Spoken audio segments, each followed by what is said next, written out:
Hi, everybody. Welcome and thanks for joining us this evening. Tonight we have our second in a virtual event series about discussion about diabetes and prediabetes. This came about from with a PBS special called Blood Sugar Rising, and KIXE is partnering with Turn It Around Shasta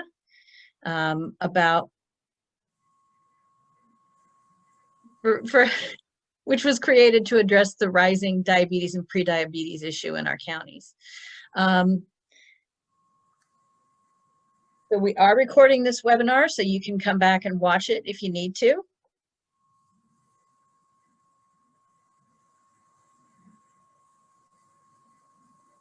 And for tonight's agenda, we're going to, I'm going to stumble through the rest of my introduction. We will watch a film clip called Diabetes on the Rise. And then we have some of our practitioners will be doing presentations about prediabetes and diabetes and what you can do to address your health issues. Then we will watch another film clip and we're going to talk about that. And then there'll be a Q&A with the panelists. If you have any questions, you can type them into the chat panel at any time. And I will relay those to the panel to be answered following our evening presentation. So I just have a couple of housekeeping issues. Please keep your microphone on mute. You can do the little click on the little hand raise icon if you have a question you want to go in the Q&A. And questions can go in the Q&A comment box or in the chat box at any time during or after the event. That's it for me, and I would like to now introduce to you Mary Messier. She's a public health nutritionist with Shasta County Health and Human Services Agency. Hi, everyone. Take it away, Mary. Yeah, make sure I'm unmuted. Okay, good. Wanted to say hi and welcome to everyone, and welcome to our second Turn It Around Shasta virtual event, Let's Talk Prediabetes. And just wanted to share a little bit about Turn It Around Shasta. Our collaborative, Turn It Around Shasta is made up of several local agencies. KIXE PBS is part of that, Shasta Community Health Center, Shasta Family YMCA, Shasta Health and Human Services Agency, and Mercy Dignity Health, Mercy Medical Center is also a part of that. And our goals are really, we want to raise awareness about the prediabetes epidemic in Shasta County. And with looking at recently, about 18% have been diagnosed with diabetes. 18% of adults have been diagnosed with diabetes in Shasta County, and about 50% of adults, it's estimated that 50% have prediabetes. So with this in mind, really, our goal is to stop diabetes before it starts, and to encourage people to go to a website that we put together called turnitaroundshasta.com and take a prediabetes risk test. And once you do that, to kind of share that information and talk to your doctor about it, and then consider joining a lifestyle change program. And we have several that are available in the community. We'll talk about that more as we go on, but that's really what we want to be looking at, is just increasing that awareness about the prediabetes epidemic and giving people resources and tools, places to go, classes that they can attend so that they can stop diabetes before it starts. So with that in mind, where we're going to start first is with a short clip from Blood Sugar Rising called Diabetes on the Rise. And after that, I will start, I will do a little bit of an introduction for our panel members. So we'll start with that clip first.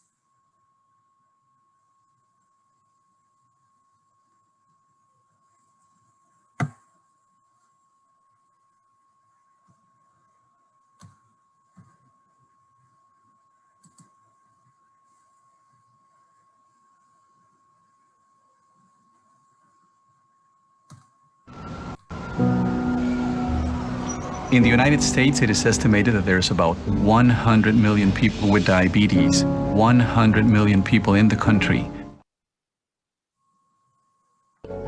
150 years ago, a doctor could go most of their career and maybe see 1 or 2 people with diabetes. It was just considered a very rare disease. 1 minute, okay? When I started out as a young doctor, about 1 in 20 of my patients had type 2 diabetes. Now it's 1 in 2. Everybody knows that type 2 diabetes has been increasing. What people don't get is that type 1, what used to be called childhood onset diabetes, has been increasing at the same rate. In the last 2 decades, rates of both type 1 and type 2 have skyrocketed. When I developed type 1 diabetes in 1975, I didn't meet anyone else who had that disease at my college. I didn't meet friends, I didn't have family who had. Today, I know so many people with type 1, not because I wrote a book about it, but my neighbor down the block, the girl around the corner, the editor of my local paper, the priest at my church. It is now predicted that half of the US population will have either diabetes or pre-diabetes by the year 2025. Half.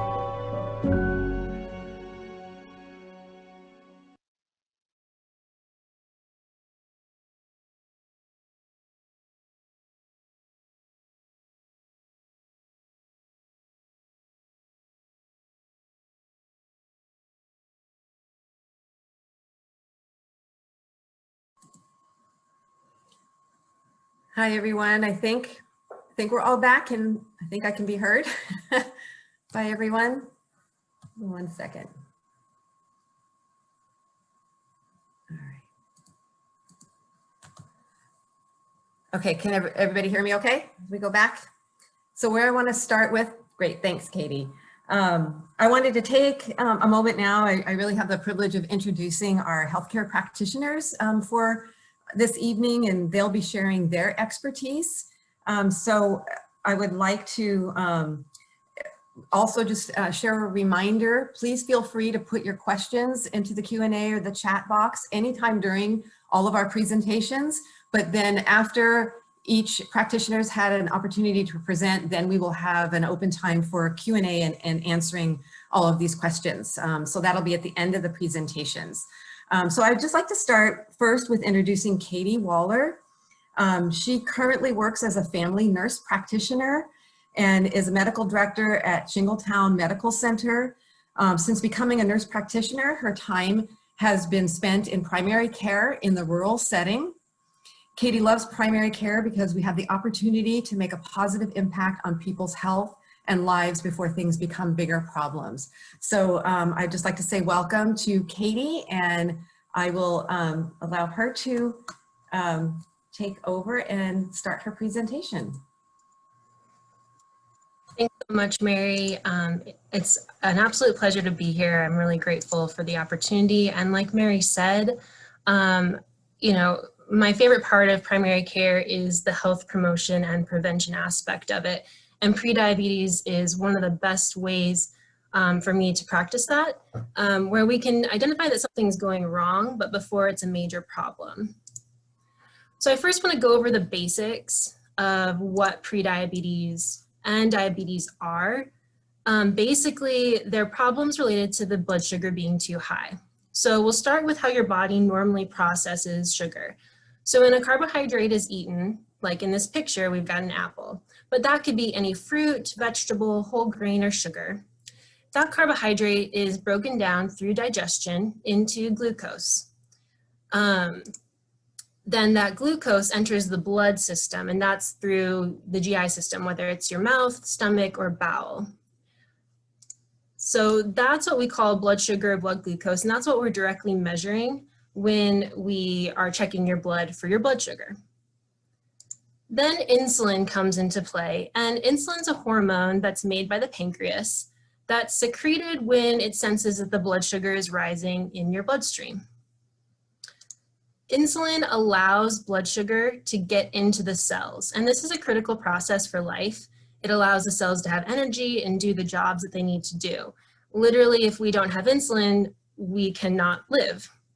So in this way, insulin acts like a key to open the door to the cell to allow the blood glucose to go in so that those things can happen.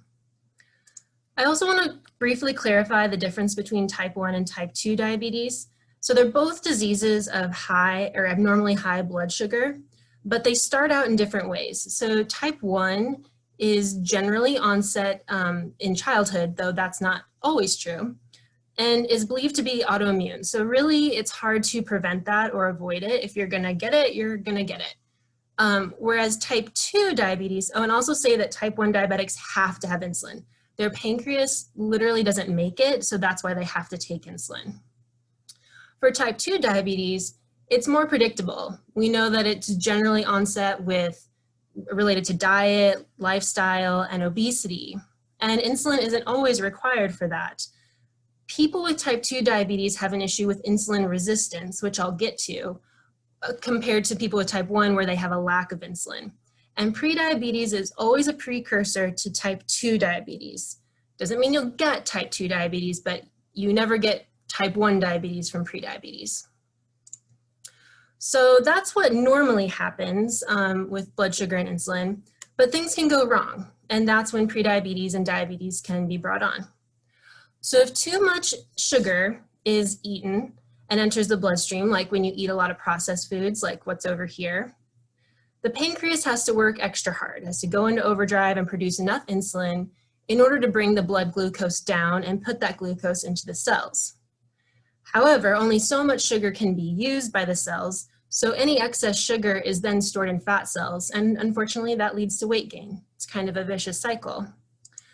So after this goes on for a while, the cells stop responding to the insulin, meaning the blood sugar doesn't go into the cells like they're supposed to, because this is just happening all the time. And I like to think of this as an annoying persistent sound. So say that your faucet's leaking and you're unable to fix the faucet. Over time, even though it's a very aggravating sound, over time it might just become background sound and you might start to ignore it. Now, that doesn't mean that that's fine and normal. The faucet obviously needs to get fixed before major problems happen, but it just might be part of your usual environment at that point. So despite all this, if the pancreas has to keep working overtime and the cells continue to ignore it, the blood sugar is just going to continue to rise, and that's what we call hyperglycemia. And eventually, the pancreas can just wear out. So why is it a big deal? Why do we care so much about diabetes?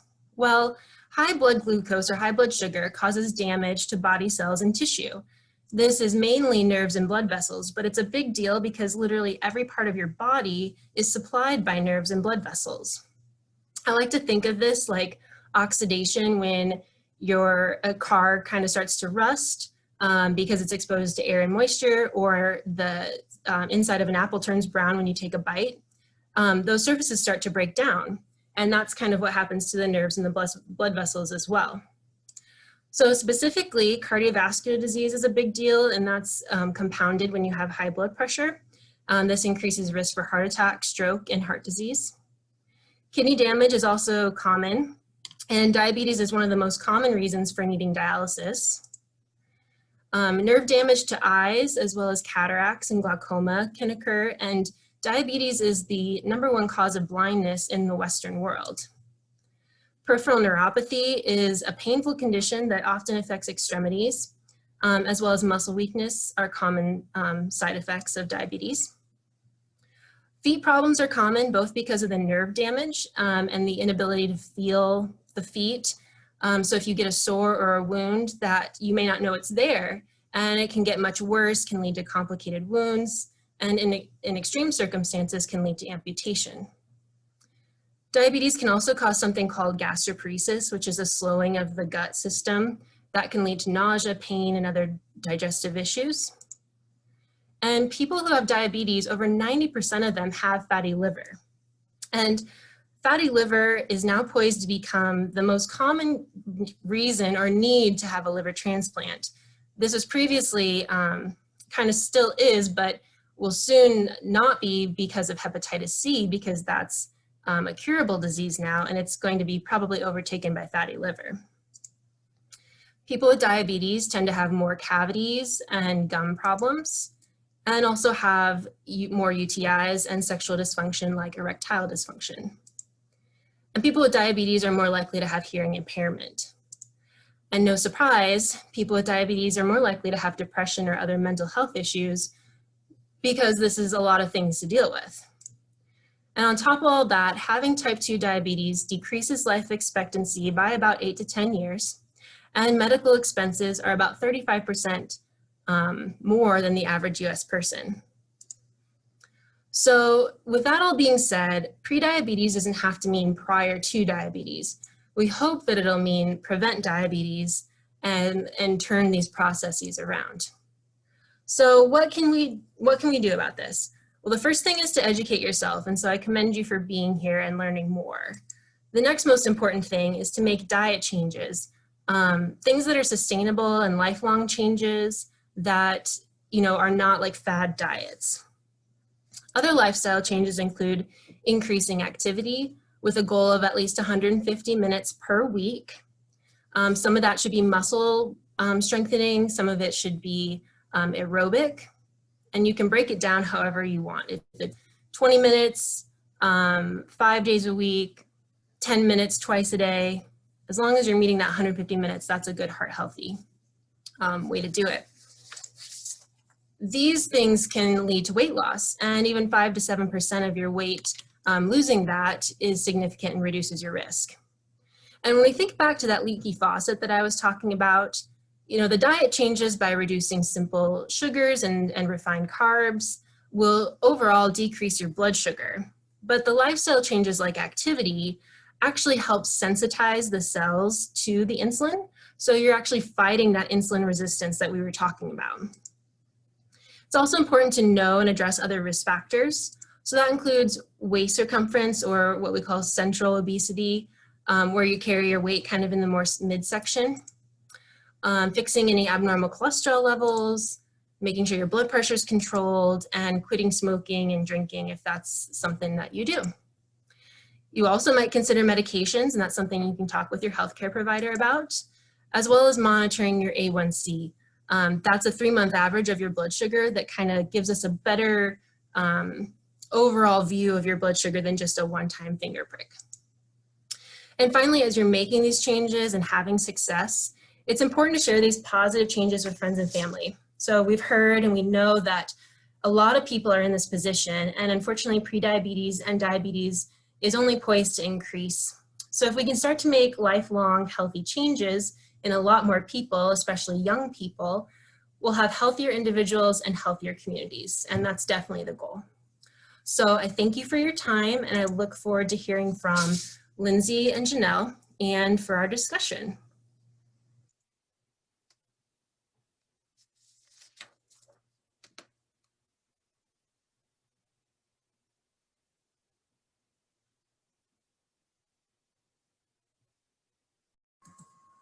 Hi, everyone. Sorry for that pause in between as we kind of move forward through all of this. Thank you so much, Katie, for your presentation. And I'd like to introduce our next practitioner, Janelle Revnick. And she's a registered dietitian at Shasta Community Health Center and works with prediabetes and diabetes patients. Janelle's the lead diabetes educator assisting in pioneering innovative biopsychosocial approaches to diabetes management. She was drawn to the North State by the many outdoor activities and believes that no matter one's challenge in life, everyone can make small lifestyle changes toward their health goals through good food and physical activity. So I would like to welcome Janelle, and I will give this over to her.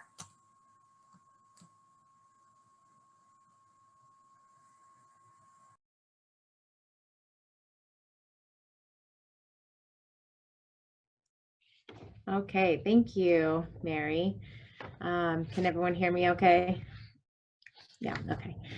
First, I want to say thank you to Mary and her team at Shasta County Health and Human Services for hosting this event, and to recognize each of you who are participating today and seeking information to take control of your health. I'm so impressed and encouraged to see so many people here today who realize that they need to make a change now.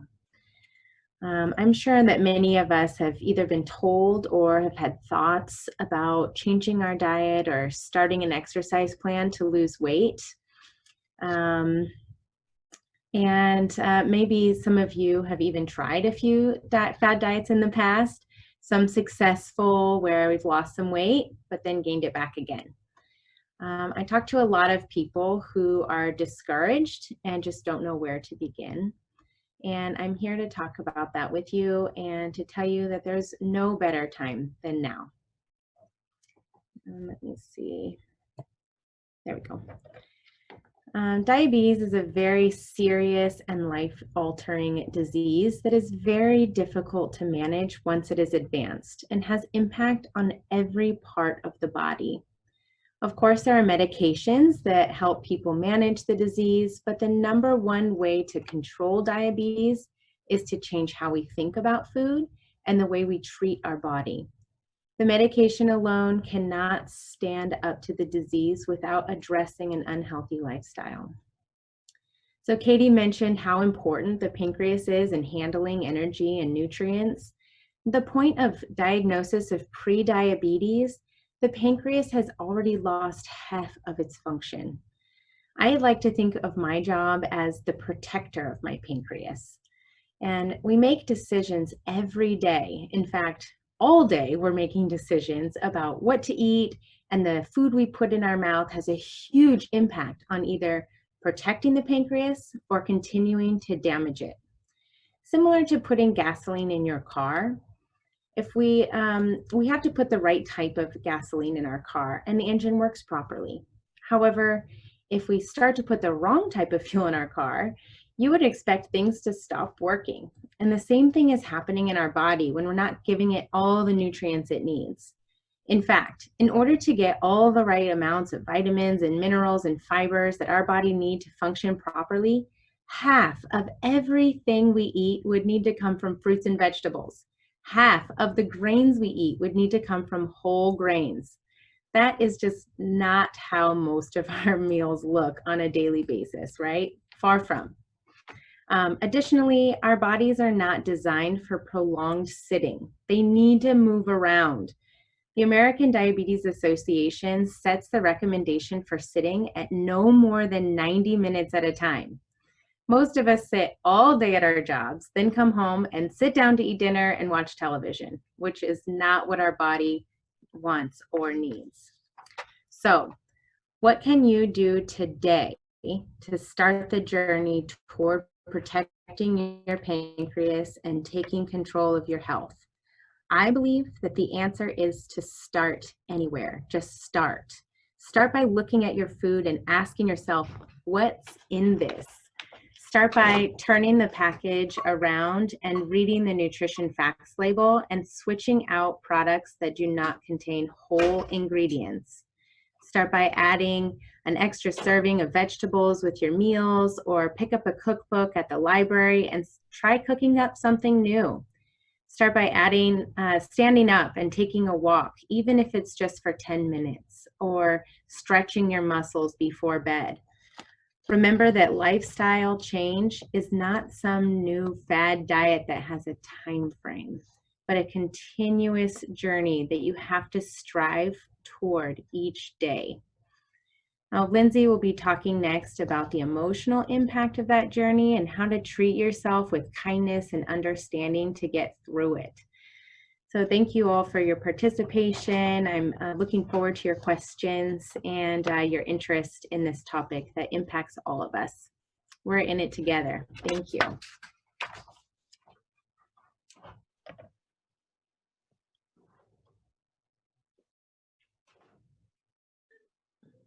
Let me share my screen here. Okay. And we gotta get the slideshow. Okay. So So I guess we'll jump right in.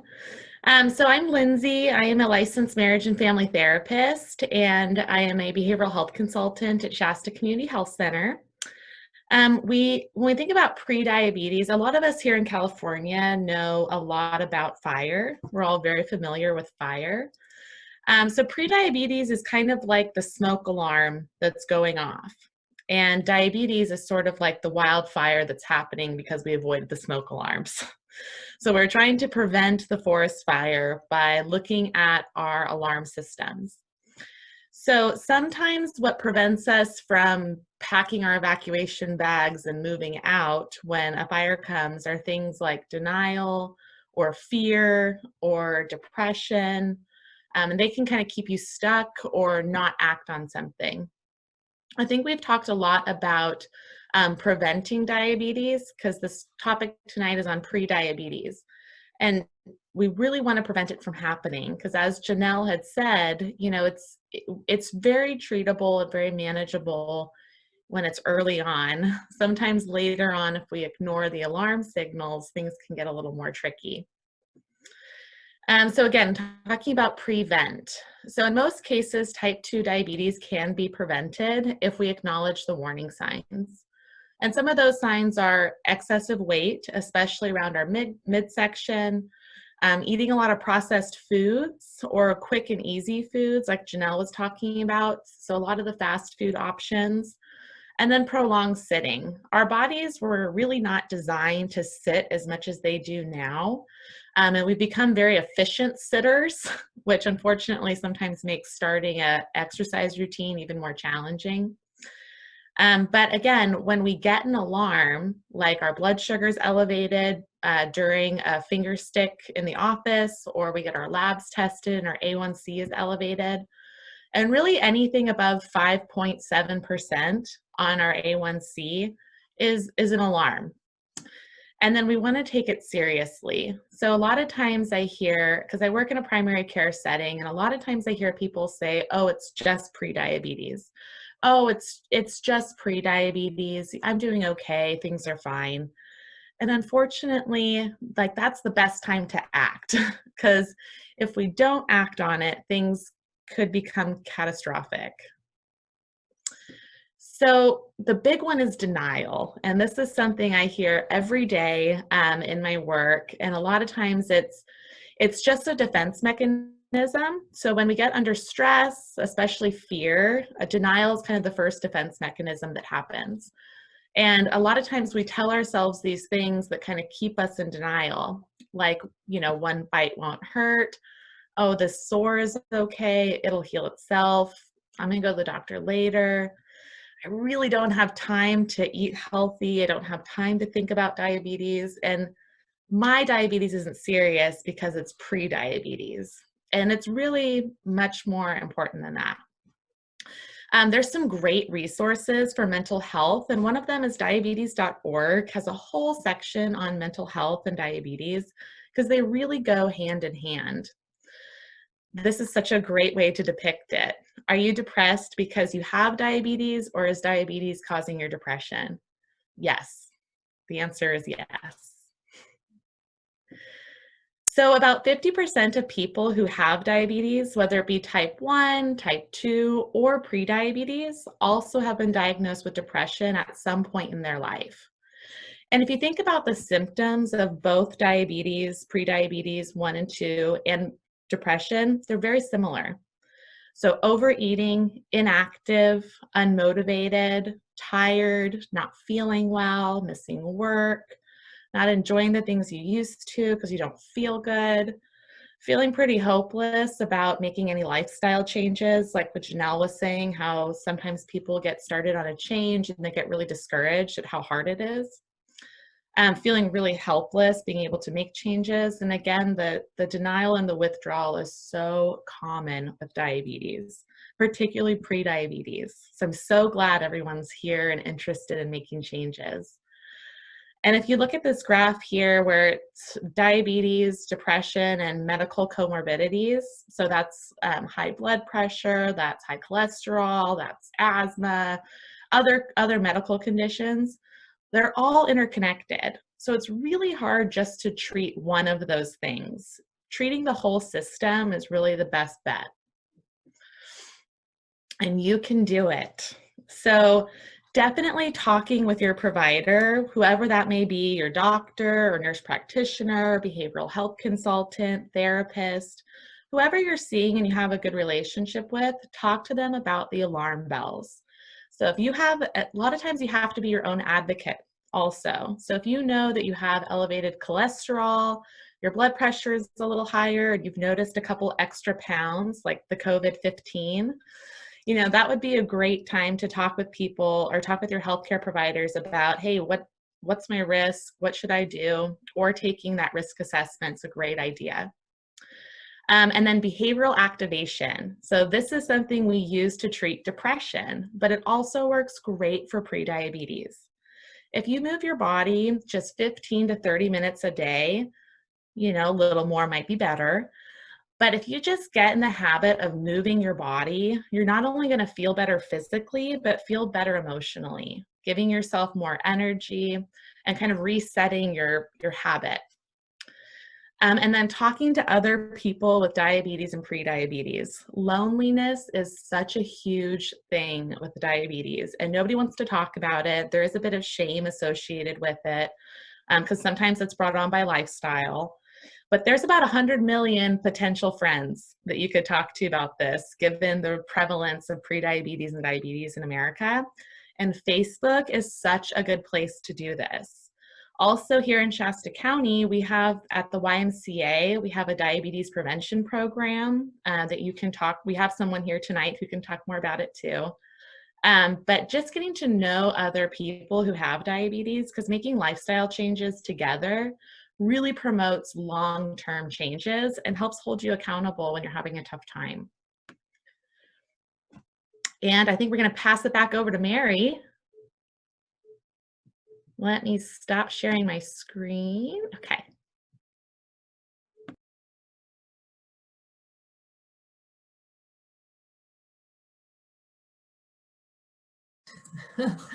Thank you for everybody's patience as we go back and forth between our screens. Thank you so much, Lindsay.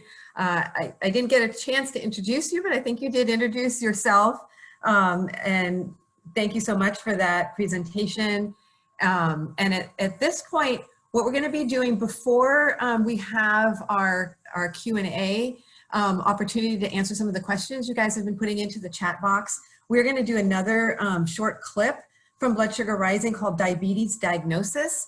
And right after that, we will go into our Q&A. So I believe I will actually stop sharing this screen and we will show you the next Blood Sugar Rising clip. Okay, so thank you, everybody.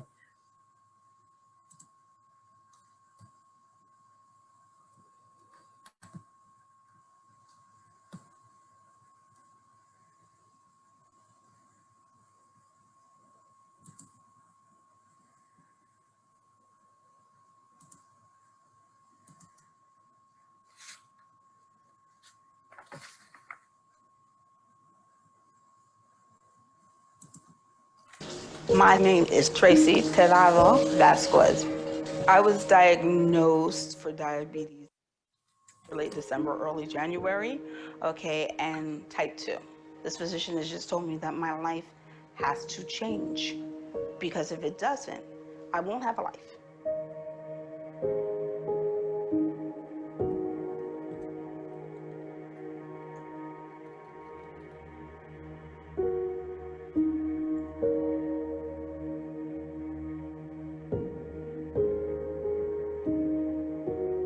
So it was shocking to me that I found out that my numbers were so high and that they said that I had been diabetic for 3 years, okay, and I didn't know anything of it. Okay, so I was scared, all right, and I wanted to do my due diligence to change it.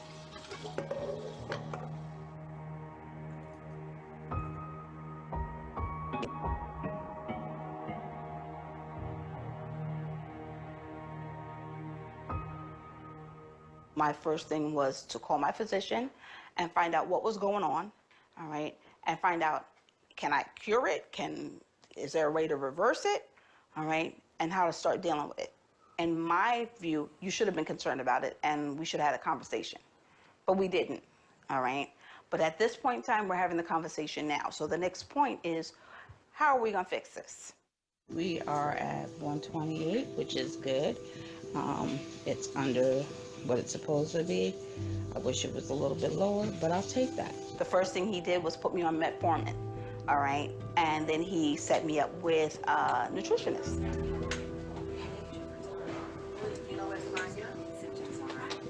Hi, sweetie, how are you? Good.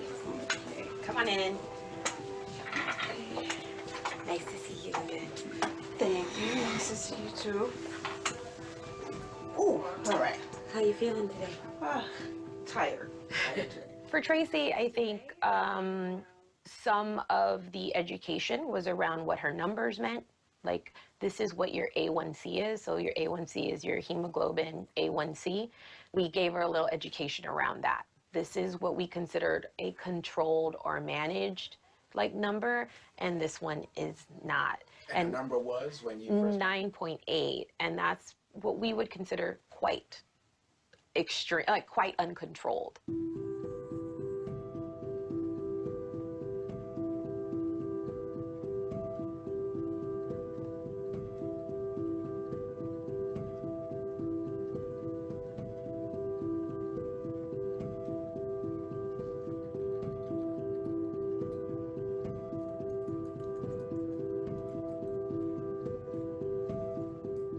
I work in the Bronx. I work in with the population that I work with. 9.8 is not groundbreaking. I see 15s, 12s, 13s often. Whereas if you maybe spoke to somebody else who works in a different hospital system with a different population, that 9.8, they'd be falling off their chair. So perspective, it's all about perspective. But we still want to lend her that information.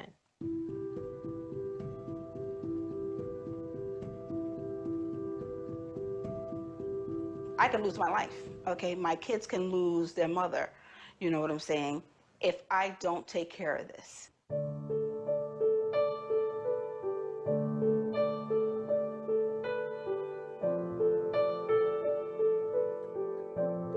My number is high, not by much, but it's still high today. With everything going on right now, okay, my concerns are heightened because I'm not just a diabetic. I have high blood pressure and I have asthma. So you could say I hit the trifecta. So I'm very concerned about what's going on. Very good. My mother, for almost 30 years, she has been a caretaker with her younger brother who is mentally handicapped. So she's been taking care of him before I was even born. And then when I came along, she raised me by herself, predominantly just with the assistance of my aunts and neighbors that were around that could help. So she's known a great deal of struggle, you know, and it didn't get better as time went on because the family grew. I did lose a younger brother back in 2010. Asthma took its toll on him. So with my mother being asthmatic as well, that just makes it even more of a priority to make sure that her health is on good standing. We're getting everything out of the way. Okay. So would you mind handing me that bowl, please? Sure. When I got diagnosed, the first thing I did was come home and I told my son, and I started crying. Okay, and he was like, all right, Ma, we know what to do. You know, I'm blessed in that aspect where I didn't have to look far. I have to find it. Because, you know, my family means everything to me, you know, and I'm used to being the strong one, okay?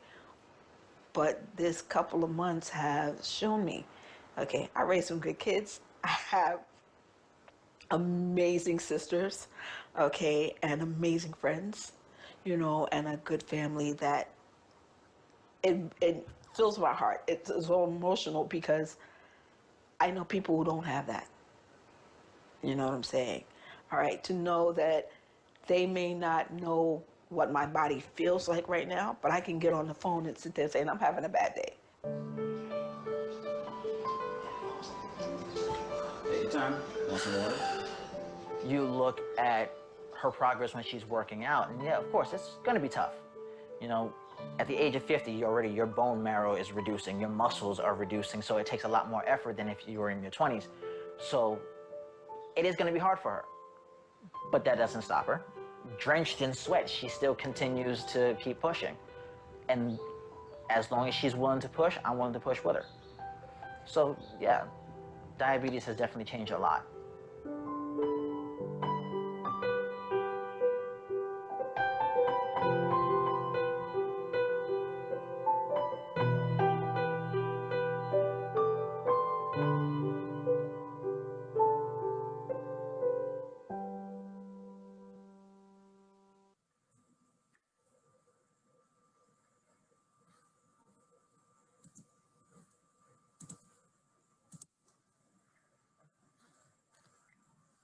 Hi, everyone.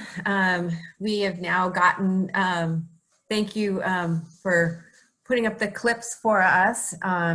Any questions that you have? Just hold on one second. Just gonna pull up my chat screen so that we can start with some of the questions. Thank you, everybody, for putting all these questions into the chat for us. We really appreciate it. And I am just going to start with the first question. And I'm going to be directing that first question to Katie. The first question is, if I'm taking over 10,000 steps a day, is that good in the terms of reducing chances of diabetes? Yeah, I'm happy to take this question. So, you know, any activity that you can do. So 10,000 steps is amazing. You know, that's roughly 5 miles a day. And I see that that participant is getting close to 20,000 steps a day, and like, kudos to you. That is very hard to do. Specifically though, to like whether it's going to reduce your risk of diabetes, there's this whole thing about this 10,000 steps that's actually kind of a facade. So the 10,000 steps, this is very interesting. I love like weird medical facts, but the 10,000 steps actually came about in the 1960s when a Japanese pedometer company just promoted it as that. And it was just a very arbitrary number. So there's actually no evidence behind the 10,000 steps. A study last year that was printed in the Journal of American Medicine actually looked at tens of thousands of women and their steps over many years to see which ones were correlated with the most, actually a decreased mortality. So it's not to diabetes or prediabetes specifically, but ultimately I really care more about whether you live or die versus like whether you have a disease. But, and the most benefit was at about 7,500 steps. So people who got to about 4,000 or 5,000 steps had a reduction in mortality.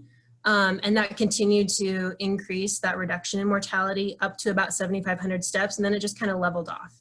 So that's not to discount getting to 10,000 or 20,000 steps a day. That's amazing. And I'm sure, you know, that's great for your health in general. But I think we also need to recognize that like that's really hard to do for most people. And if you're able to get somewhere between 4,000 and 7,500 steps a day, that is probably benefiting your health overall. So we don't have to be like reaching for that high goal. Again, if you can do it, do it.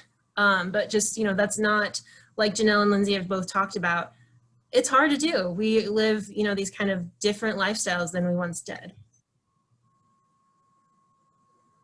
Great. Thank you, Katie. I keep thinking about what all of our presenters have been mentioning, that we sit too much and we should get up and stand. So if anybody wants, if they're in front of their computer and wants to take a stand-up break before we go to the next question, please feel free to do that. And any of our panelists, if we want to get up and take that stand-up break, sometimes we forget as those presenting too, and for us to stand up, because it really is true, just sitting, you know, it's just the more we can get up, the more we can take those breaks, the more we can walk around is really good. So the second question that I have is for Janelle. What does a well-balanced meal look like? Yeah, thank you. A well-balanced is looking at eating half of your plate as vegetables, fruits and vegetables, Then if you're breaking up the components of your meal, you would have like a section, half of that would be vegetables, and then the other half of the plate would have your carbohydrate or your starch, which could include a starchy vegetable, a whole grain, some beans or lentils, peas. And then the other portion of that plate, or the other quarter, would have a lean protein. And that could come from, you know, a lean meat like chicken or turkey, poultry, or your fish. I saw someone mentioned in there eating salmon, and salmon is a great option for protein, has healthy fats. And so you're looking at a well-balanced diet is making sure that you have several different types of foods that are all contributing to your meal. A lot of time our plate is one color. So you have your white potatoes with your white fried foods, or your white bun or your white tortilla. And so thinking about, you know, and actually looking at your plate, and what do you see? Do you see reds and greens and purples, or do you just see all one color? That's kind of an indication of a good balanced diet, is when you have a variety of different colors represented, and different types of foods that you're eating for each meal and each snack. Thank you, Janelle. I kind of have a follow-up to that, a little bit more specific, that someone has shared. What would be the best thing to eat to avoid diabetes? And does salmon help with the reduction in diabetes?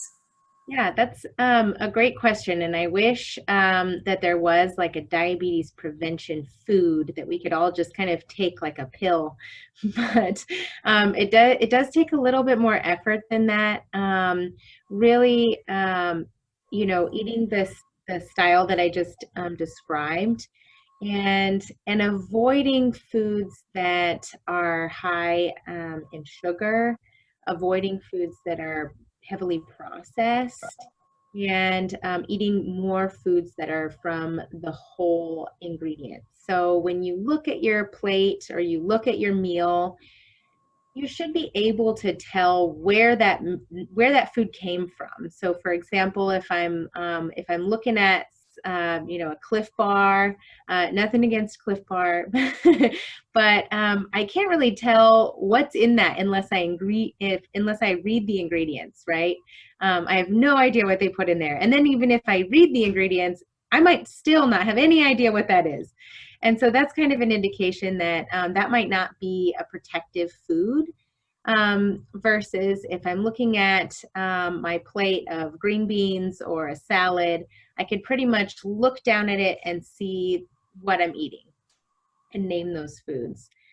So that's kind of, those are the diabetes protective foods: are fruits, vegetables, whole grains, lean proteins, healthy fats coming from vegetable fats like olive oil, avocado, those fatty fishes like the salmon that you mentioned. Those are great foods that are protective for your body, not necessarily for diabetes specific, but like Katie was saying, looking at the whole body and saying, you know, this is protective for my heart, this is protective for my brain, my liver, and certainly my pancreas. Thanks, Janelle. We have had a participant that shared undiagnosed type 2 diabetes for 3 years, shows the need to get tested and to be tested and treated. And I thought, Katie, maybe you can just address that. Wasn't really a question, but I think just the importance of you know, testing, and even when people can go to our website, take the prediabetes risk test, and then take that information and bring it up with their providers. Maybe you can share a little bit more how you might do that in your practice. Yeah, sure. So certainly, you know, I again, I'm a big believer in health prevention, or I guess, prevention and health promotion. And so I think, having a good relationship with a medical provider is really important, so you can talk with that person about what your own risks are for diabetes, heart disease, cancers, things like that. Because, there's a lot of things that we can address early. Prediabetes is not unique in that, but it's certainly really important and pretty easy to do. So for almost anyone, basically the United States Preventive Service Task Force, which is kind of the general body that kind of says, here's the guidance for how most healthcare providers should be screening people for a variety of diseases. Anyone who's overweight, and that's, a great majority of America. Anyone who's overweight should be screened for diabetes at least once and potentially every 3 to 5 years, either with a fasting glucose from a blood, a prick or a blood draw, or an A1C. And the idea behind that is, you find it early. You find it in prediabetes rather than finding it when you have overt diabetes, where you're at much more risk for all those complications I discussed. Then we're talking about medications, we're talking about maybe specialists, we're talking about extra visits and all sorts of other things. It gets incredibly complicated when it goes to diabetes. So I think, the takeaway is just, making sure that you have a good relationship with your provider so you can talk about those things, see what your risks are, taking that risk test on Turn It Around Shasta, because that can kind of give you an idea specific to you. Family history, your weight, how active you are, things like that. I hope that kind of answered. Thanks, Katie. Yeah, I think it's just people, like you said, having that conversation with their provider, excuse me, and that's why we want to direct people as they take that risk test, take those results and share that with their provider so they can have that conversation. Yeah. I have a question for Lindsay. How do prediabetes and diabetes impact our mental health? They, similar to what we talked about in the slides, a lot of the risk factors for diabetes are similar risk factors for depression, and that's that inactivity. If we tend to eat foods that are, like Janelle was talking about, the kind of harmful foods, those are foods that tend to produce more serotonin in our brains, which are a feel-good chemical. So for example, if someone like gets home from work and has a slice of pizza, something that's high in fat and high in carbohydrates, that's going to produce a feel-good feeling in your brain and body, but only for a short period of time. So you kind of have this like rise and feeling good and then this drop. And so the more that you eat foods that are harmful towards diabetes, it kind of becomes this vicious cycle. So you're sort of chasing the bad food, looking to feel better. So that's one side of it. Another side of it is that when people are kind of sedentary, not feeding their body healthy foods, not feeling well, diabetes, you don't feel well. No, you don't feel well when your blood sugar is elevated. It's impossible.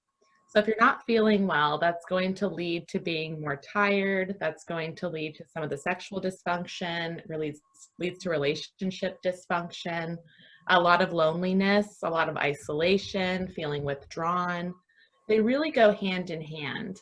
And they have a bidirectional relationship. So kind of the worse diabetes is, the worse depression is, and vice versa, which is why treating them simultaneously is so important. Great. Thanks so much for answering that question, Lindsay. I have a couple more questions for Janelle. Linda asked what foods to avoid, and I'm going to kind of combine that one with another one. So what foods to avoid? Is fried rice okay?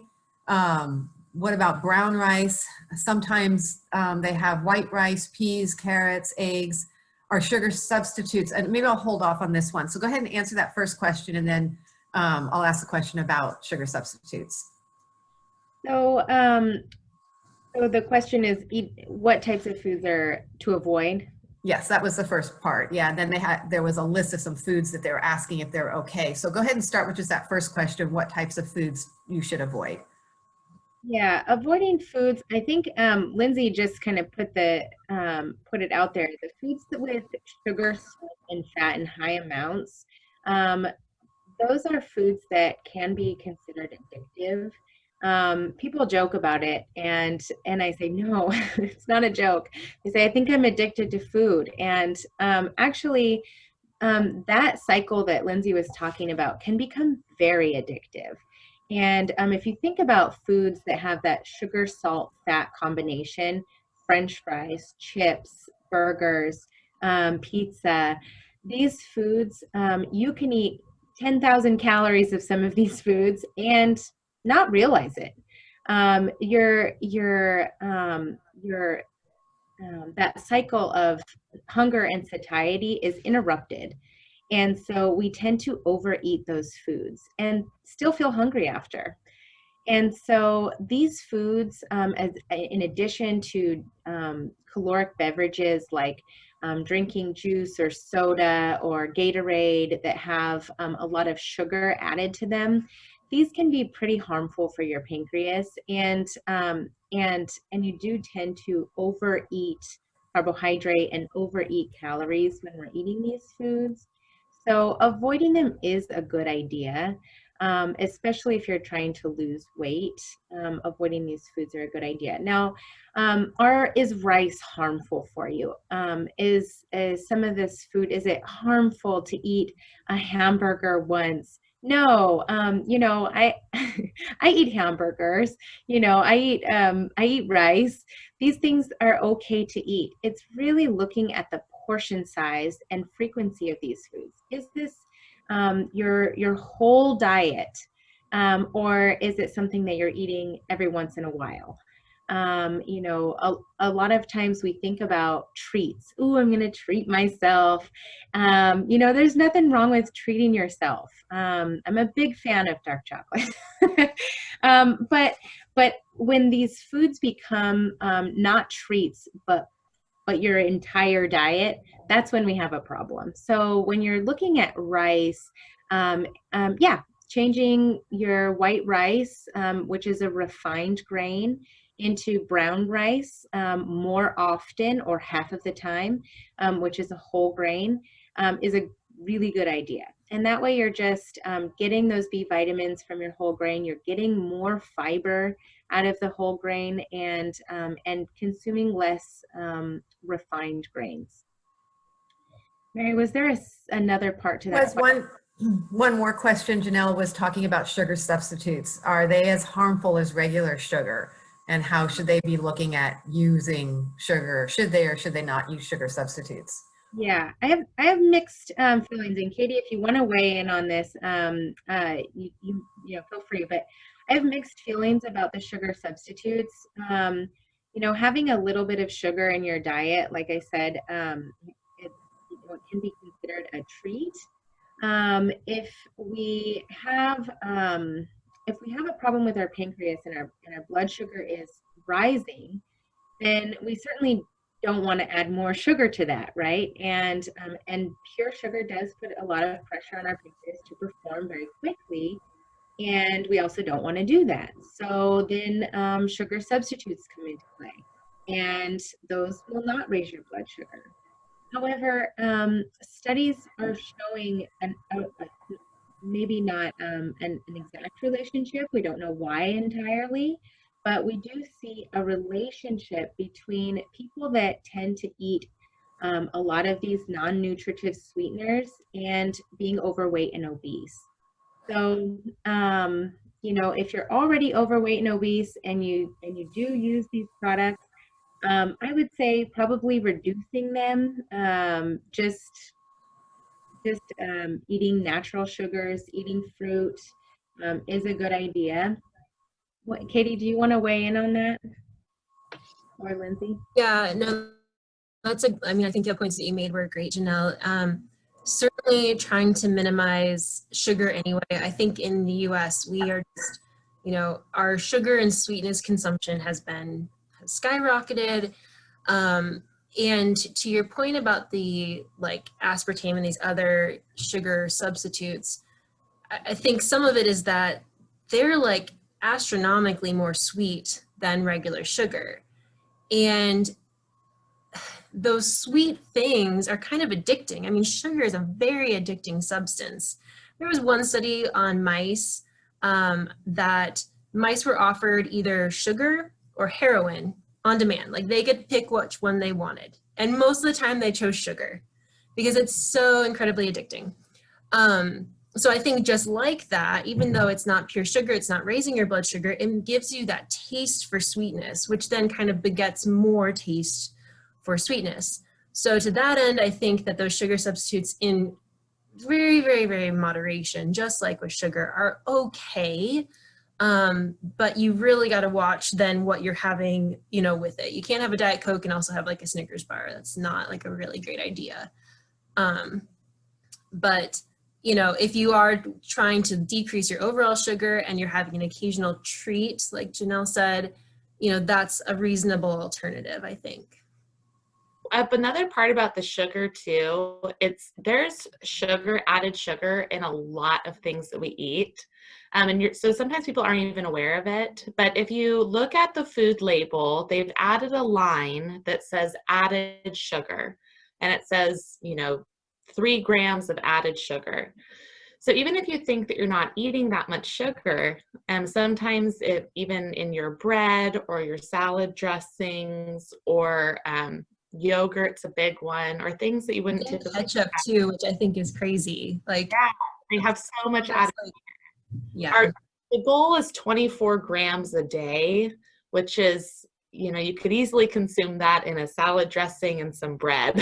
So you wouldn't think about those things. But what we're talking about when you reduce your sugar, it will become sweeter the less you have of it. So similar to what we've been talking about with sugar and addiction is you develop a tolerance to it, which then promotes you wanting more and more and more to get that same effect.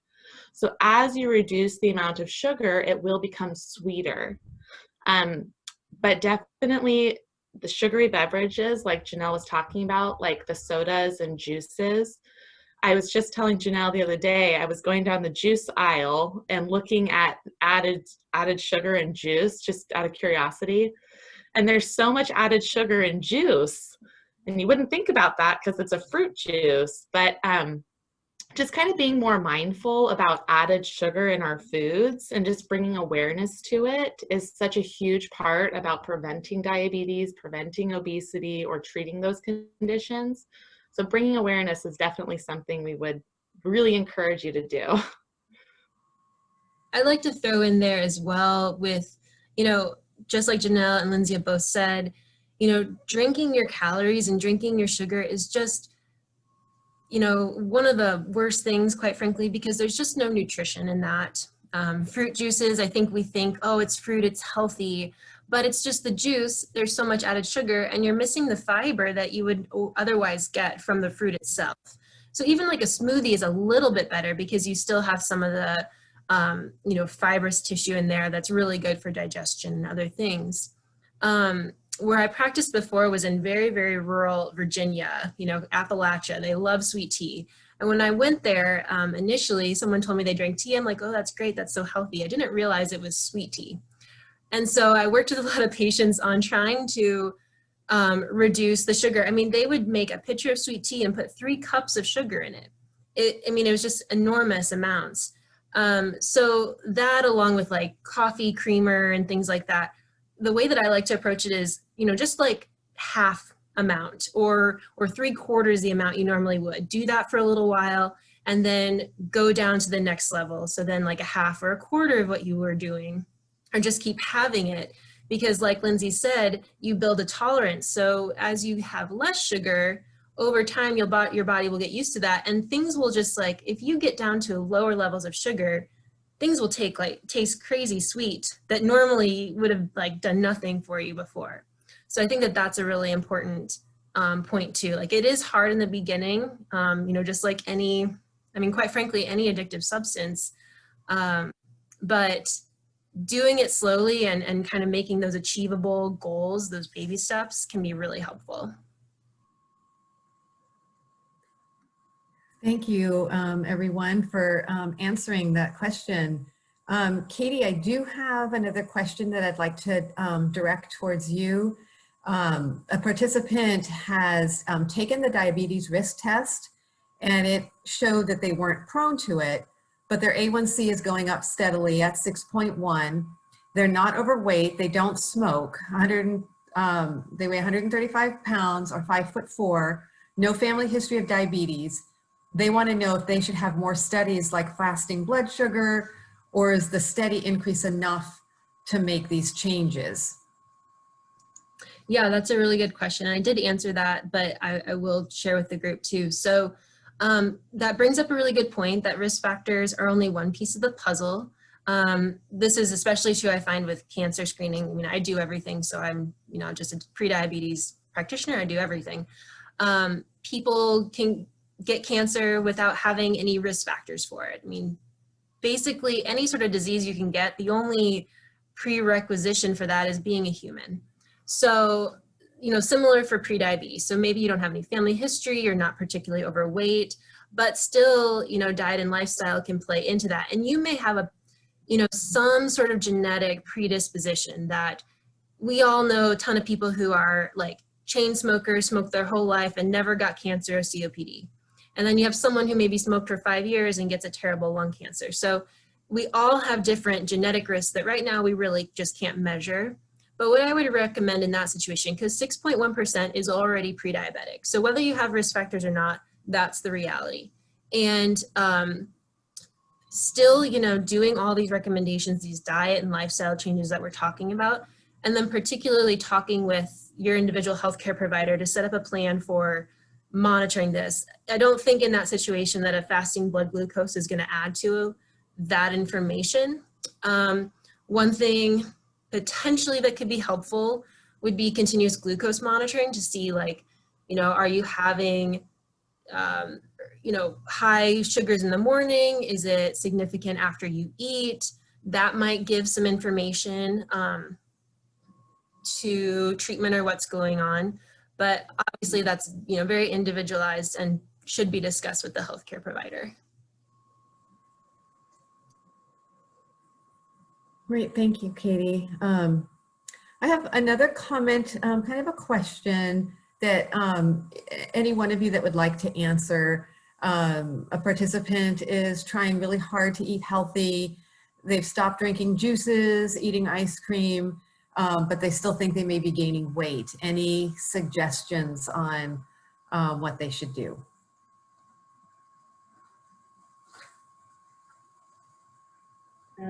So if you want, I know, Lindsay, if you want to take this after, I can see you.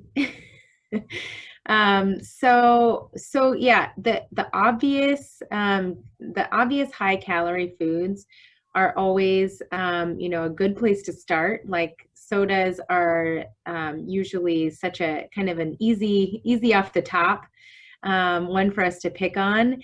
But even health foods can be overly caloric if we're eating our portion sizes in too great of portion sizes. So for example, if you're eating, if you're overeating, let's say nuts. Nuts can be very high in calories, or avocados. These are really healthy foods, but they're also very high in calories. So we have to really watch our portion sizes. And one way to, make sure, if you feel like you're gaining weight, chances are you're eating too many calories and not moving your body enough. So, calories in are in excess to calories going out. So if you are trying to lose weight, really look at decreasing your portion sizes of all of your foods, and try to see if you can move your body a little bit more, and increase your muscle by, lifting weights, stretching. The aerobic activity is super important too. And then try to just decrease your portion sizes. Lindsay, did you have anything to add? No, I was going to say, definitely say that too. I mean, it is kind of an equation, like what Janelle was saying, calories in versus calories out. If you're taking in more energy than your body needs, it's going to store the excess energy to be used later. And that's what fat storage is. And sometimes people are more susceptible to weight gain when they're under stress. Your body goes into more of like a fight and flight state and not a rest and digest state. So sometimes it's harder to burn calories if you are under stress and your body sort of holds on to things in case a crisis happens. So you can, in addition to the kind of cutting the portion sizes, also sometimes people will take like a monthly calendar, and rate their mood for the day on a scale of 1 to 10. And sometimes if you can do this in the evening time, you can do it before bed, and just kind of rating how your day went, 10 being great, 1 being lousy. And sometimes if you notice that you're hovering in like the 6, 7, 8, 9, 10 range, that's a good indicator that your body is under stress or that you're having some type of stress in the background. So moving your body will help with stress, help lose weight, help regulate blood sugar. So if you notice that you're seeing that pattern, definitely exercising more is a great idea. I'd like to add a little bit in there too, because Janelle and Lindsay made really great points. I just recently was listening to a book on tape over the weekend, and there was this kind of amazing fact that on portion sizes, that in the 1980s, the average bagel was about 140 calories, and now it's about 350 calories. And that's not because like we made the bagels more caloric, they just got bigger. And that's represented in so many different ways, particularly with restaurants, what they're serving, how much they're serving, as well as packaged foods. And it's kind of a soapbox of mine that I really believe that the cards are really stacked against the Americans and people in the Western world in general, that you are being marketed to constantly, whether it's on TV, social media, even when you're just walking down the aisles of the grocery store, all the packaging is basically an advertisement, and they want to sell you their product. And so they're going to make it taste good, look good. It's going to meet our, it's quick, easy, cheap. And those are generally the things that are not good for you. The things that aren't labeled, that you find in the produce section, that doesn't have a label for you to check, how much salt it has, which is probably none, or how much sugar it has. Those are the things that are healthy. And so that can kind of help you like understand. So things without labels that look, just like Janelle said, look like they are when they came from the ground, those are going to be the most healthy things. The other stuff is just processed and refined and full of things that we were never really intended to eat. But I really have an issue with that. You, as individuals, we are just inundated with information that's telling us to eat those things, when it's really actually, quite frankly, killing us. So that's another question that I think that you could answer, and maybe that can follow up with this one. First, the question is, why is the weight gain going to my belly area? And another question is, there's a lot of talk about insulin resistance. What is that? Why is that a problem? And how do I know if I'm insulin resistant? So the first question was, why is the weight gain going to my belly area? Yeah, so some people just have, we believe a genetic disposition to gaining weight in the midsection. So that's kind of like the apple and pear body shapes. We know that the apple shape is associated with more risk for diabetes, cardiovascular disease, that sort of thing. Pear shape might have some protective. So some of that is genetic, and we can't necessarily change that. But the foods that, like I just talked about, generally contribute to that type of weight gain. So these high carb, refined sugars, that sort of thing, where it's just stored in those fat cells. I mean, and also in general, most of us, where our fat cells are in that area versus like your arms or your legs. It's just easier for it to go there. To talk about insulin resistance. So again, like I was saying, going back to that leaky faucet. So your pancreas is producing insulin when your blood sugar rises because it needs that insulin to bring the sugar into the cells. When you eat a lot of foods that make your blood sugar rise a lot, all the time, your pancreas is just like producing more and more insulin, and your cells can only, I just think of it like they can only deal with so much. And in addition to the leaky faucet analogy that I said, I think of it also like nagging. So like if you're nagging your teenager to like clean their room, you keep telling them, they don't do it, and they just start to ignore you, right? Like they're just not going to do it. And so that's kind of what I think, as the insulin's nagging the cells to let the sugar in, and the cells are like, you just keep telling me to do this, but I'm done, I'm not going to do it anymore. So insulin resistance is, just that. It's kind of this dysfunction between the blood sugar and the insulin, and what those things need to do to carry out healthy bodily and cell functions. And that's the main problem with prediabetes and diabetes, or type 2 diabetes mainly. Thank you, Katie. Janelle, we have another question for you. Are probiotics good to eat, such as in yogurts, which I heard were very healthy? I consider probiotics to be good. Any tips, recommendations, whether or not probiotics are good or not? Yeah, that's a great question. I am more and more a strong believer in the gut microbiome, and I think that the whole gut system is probably a topic for another day, because I could get really into this. But studies are showing more and more about that diversity in your gut being very important in the way your body processes nutrients, and can be telling in how we might get certain diseases.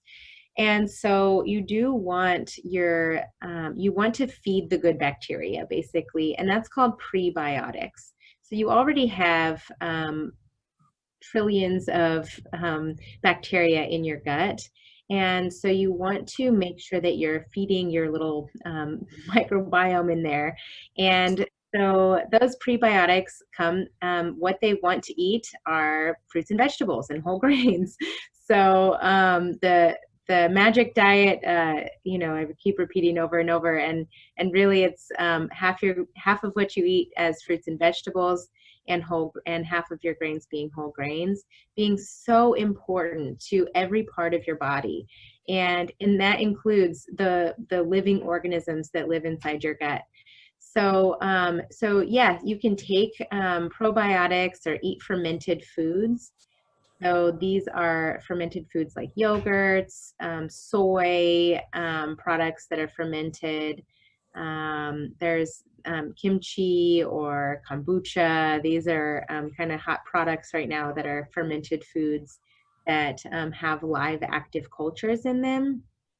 And so, yeah, incorporating these into your healthy diet.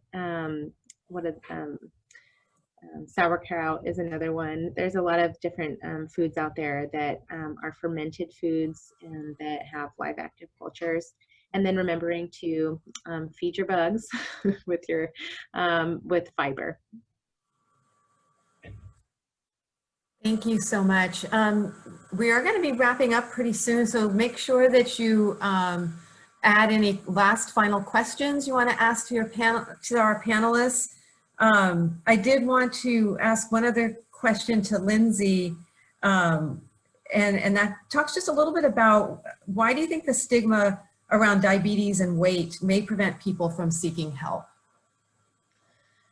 Yep.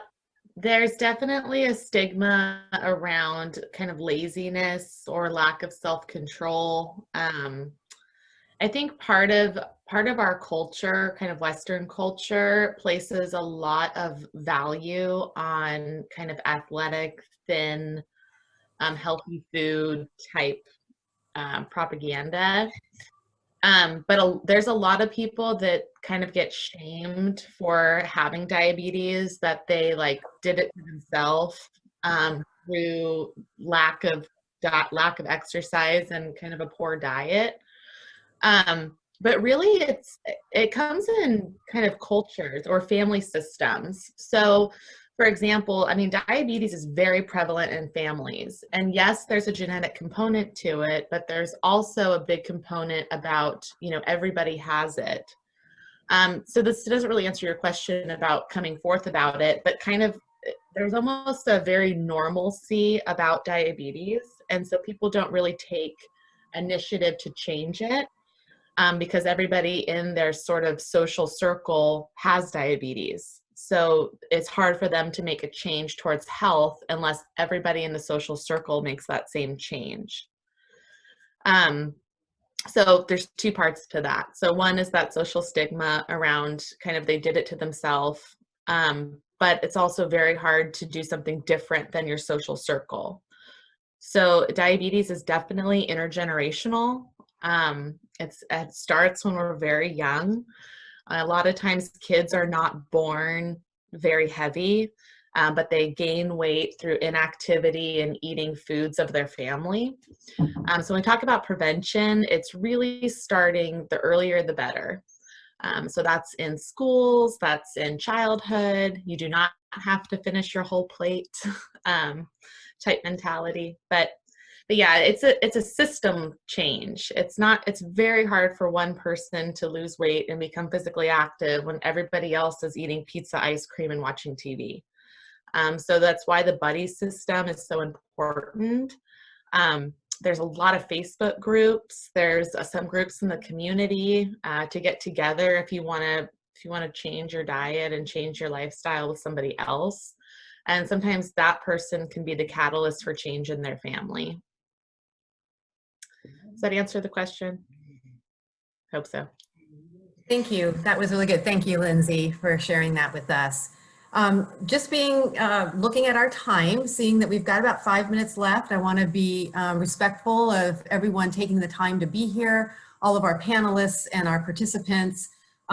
Thank you so much for all of the questions. It was really interactive. I really appreciate all of our panelists taking the time to share their expertise.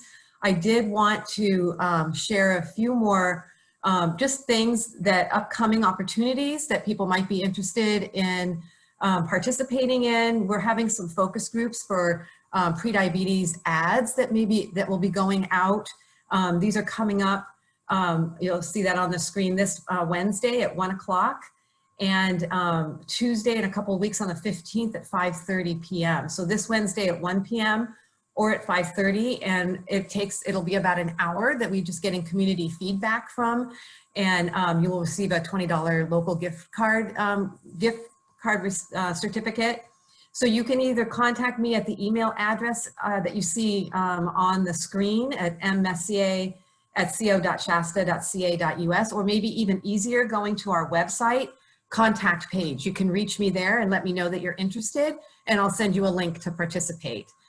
So I wanted to share that with you. And I also, just as we are looking at wrapping up, I just want to make sure that we don't forget to share with everybody our thank you to everyone for participating. So we will be giving away some goodie bags at KIXE, which is on, I believe it's on Market Street. And Julie, you could put that in the chat box. I think it's 603 North Market Street, on Wednesday, December 2nd from 9 to 11 a.m. So the first 40 Shasta County participants, all of you that have participated today can really go by and pick up your goodie bag, and just a thank you. Also want to make sure, and I think there's one more question that we'll probably have time to answer as I'm wrapping up, but make sure you take a look at the Turnaround Shasta website. The risk test is on there, but there's also lots of resources. Several of the partners that are collaborating and increasing this awareness about prediabetes in Shasta County, we have their information for classes. The Shasta Family YMCA has a diabetes prevention program. And if you go to our resource page on the Turn It Around Shasta website, I can probably pull that up when we're answering the last question. So you can see, you can just click on Shasta Family YMCA and you'll see their diabetes prevention program. And it'll give more information about what you need to do and who to contact. Pauline is the director of that program, and it'll have all the information there for that class for diabetes prevention program. And also Shasta Community Health Center offers classes, and Mercy Medical Center offers classes. And so all those are listed on our resource page. So there's a lot of information on the Turn It Around Shasta website, not just the risk test is there. So we suggest you take that, and also talk, like we talked about with Katie, sharing that information with your provider, and then you can be directed towards other resources that are available in these lifestyle change programs that are available in our area. So I do want to get out the last question that I'll, I think maybe Lindsay, if you'd like to answer, there's how does stress, or any of you can answer, how does stress contribute to weight gain, to eating and weight gain? So if anybody would like to answer that as we're wrapping up, and I will pull up the website and share some of these final comments. Go ahead and answer that, who would ever like to do that.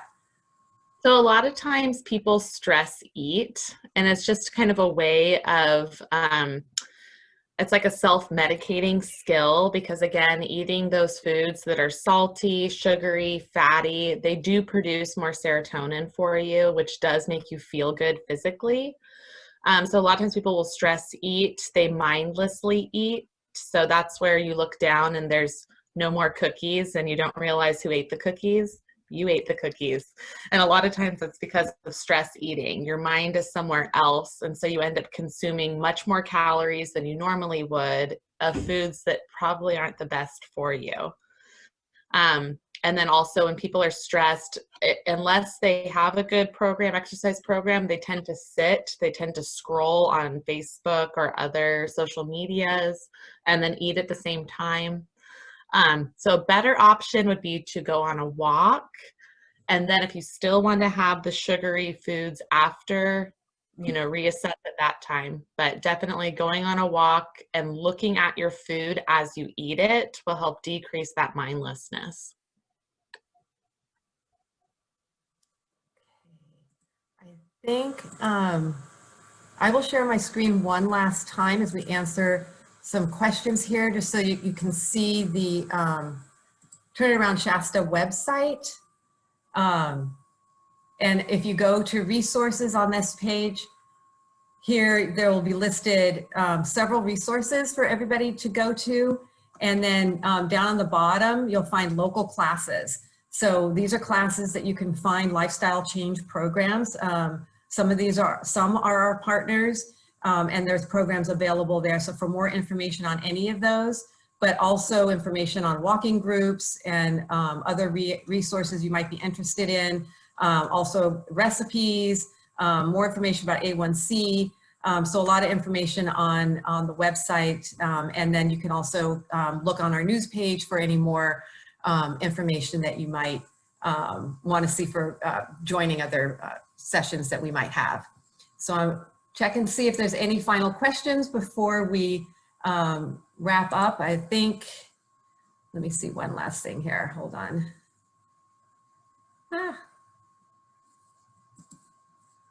Trying to pull our chat back up, but it's not coming back up. All right, I'm going to stop sharing my screen so that I can see the chat. It wasn't coming back up right there. So I want to see if we had anything else that came in from that either. I think one last thing was just Shasta Community Health Center will be starting virtual chronic health management workshop series in January if you contact patient education. So I wanted to make sure to send that. And then again, to pick up your goodie bag, 603 North Market Street. And I think that is it for tonight. We're at 7:01 p.m. I think I've gotten everybody's final. Hey, Mary, We did have another question from Mindhun about how to deal with stress and stress eating and weight gain. I think that was answered by Janelle, I believe, or by Lindsay. Yes. Okay. Thanks. That's it. Anything else that you want to wrap up, Julie, as we close the program out? No, thank you so much for joining us. If you'd like to watch more about blood sugar rising, you can watch it for free on pbs.org. And that's about it. This is, thank you so much for everybody for joining us and for taking part in this. Thank you. Comments from our panelists? Are we all ready to say goodnight? Bye, everybody. Thank you. Thank you, everybody, for participating. Really appreciate it.